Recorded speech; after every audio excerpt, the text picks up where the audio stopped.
Hai, ini gue mau bahas soal Andrew Tate, ya kan? Kalian bisa riset di YouTube siapa sih Andrew Tate ini.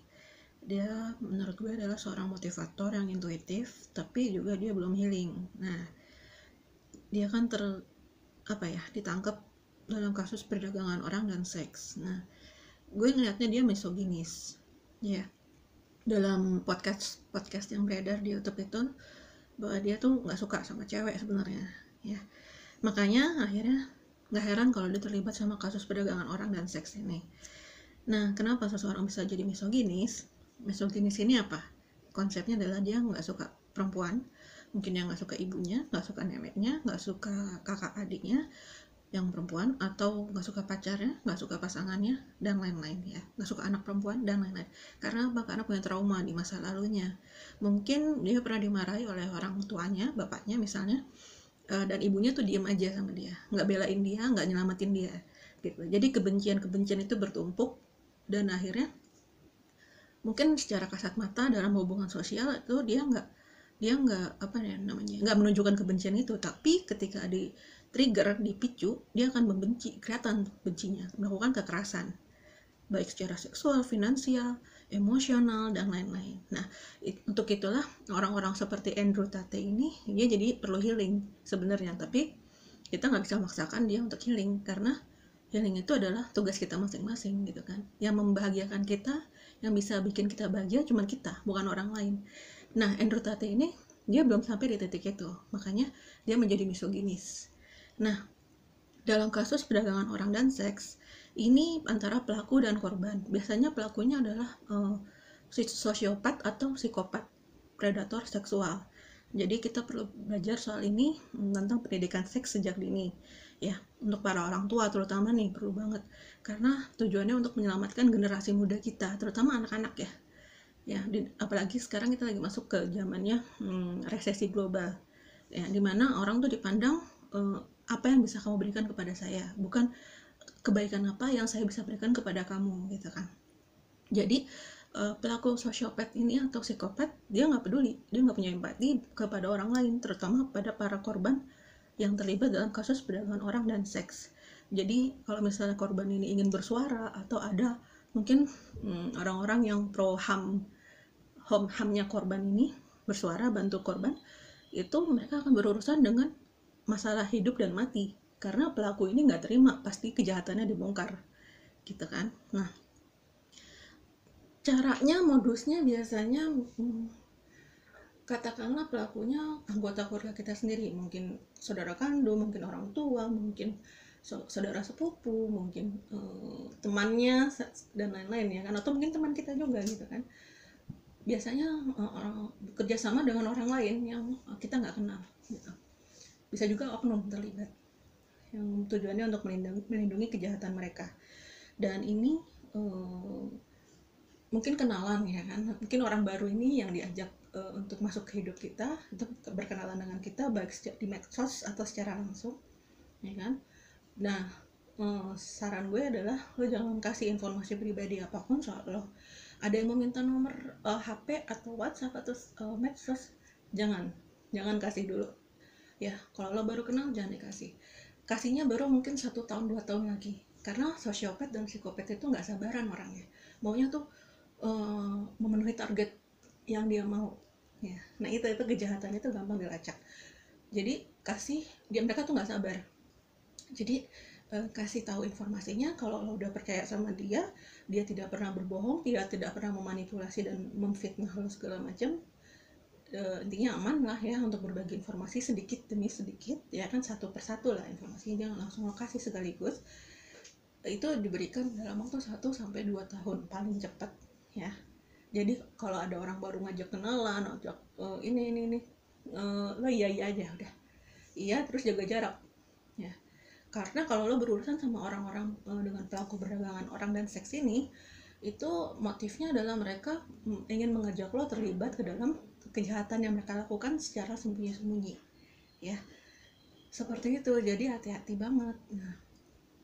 Nah perlu juga ini, kalau misalnya mereka kasih uang, hadiah, pemberian atau apapun ya kan, makanan atau minuman, hati-hati dengan makanan dan minuman karena biasanya mungkin mengandung racun atau alat obat tidur atau apapun yang sifatnya membuat kalian terlena dan mudah dijebak ke dalam jaringan mereka, jaringan kejahatan mereka, mungkin di hotel, mungkin di tempat-tempat penginapan, mungkin di rumah atau lainnya gitu ya. Jadi kalau bisa bawa makanan dan minuman sendiri atau kalian beli sendiri yang kalian tahu itu cara proses pembuatannya, kalian menyaksikan sendiri dan benar-benar pantau gitu loh ya. Karena kejahatan ini emang terjadi secara global dan diam-diam gitu. Polisi pun suka kayaknya kecolongannya, sering kecolongan, termasuk polisi internasional, termasuk FBI pun pusing ngadepin masalah kayak gini. Jadi jangan sebar informasi pribadi secara daring di medsos misalnya atau aplikasi sejenis, dan juga di dalam kehidupan sehari-hari gitu. Misalnya kalian punya gaji berapa, orang nggak perlu tahu, diem aja, kalian aja yang tahu gitu kan, dan bos kalian yang tahu. Misalnya kalian dulu sekolah di mana, gini-gini, kesibukannya apa aja. Kalau misalnya di lingkungan keluarga nggak apa-apa ya, maksudnya keluarga deket atau sahabat. Kalau misalnya teman-teman yang baru kenal, yang kalian nggak tahu ini mereka tuh siapa, baik apa enggak gitu kan, suka ngegosip atau memfitnah apa enggak gitu, suka jahat apa enggak gitu. Nah, orang-orang yang narsisistik ini kita jaga jarak dulu gitu, kita jaga jarak sampai terbukti bahwa dia bisa dipercaya, tapi biasanya sih enggak. Nah, ini perlu healing, jadi konsep terakhirnya ini healing. Nah, kalau kita udah healing, kita nggak akan mudah terjebak ke dalam situasi yang mengandung kekerasan dan kejahatan seperti ini, terutama kasus perdagangan orang dan seks ini. Nah, misalnya untuk para orang tua, kalian bisa ngingetin ke anak-anak ya, ke balita terutama, bahwa kamu jangan mau dipegang badannya oleh orang yang bukan keluarga dekat ya gitu, maksudnya ayah dan ibu ya.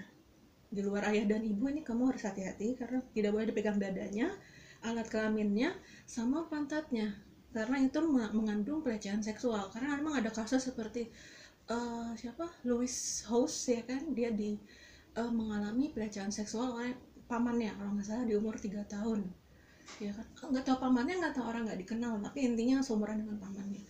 Nah, jadi ini dicegah nih, kan kita nggak tahu kan, orang tua kan percaya aja kan sama siapapun yang deket sama mereka.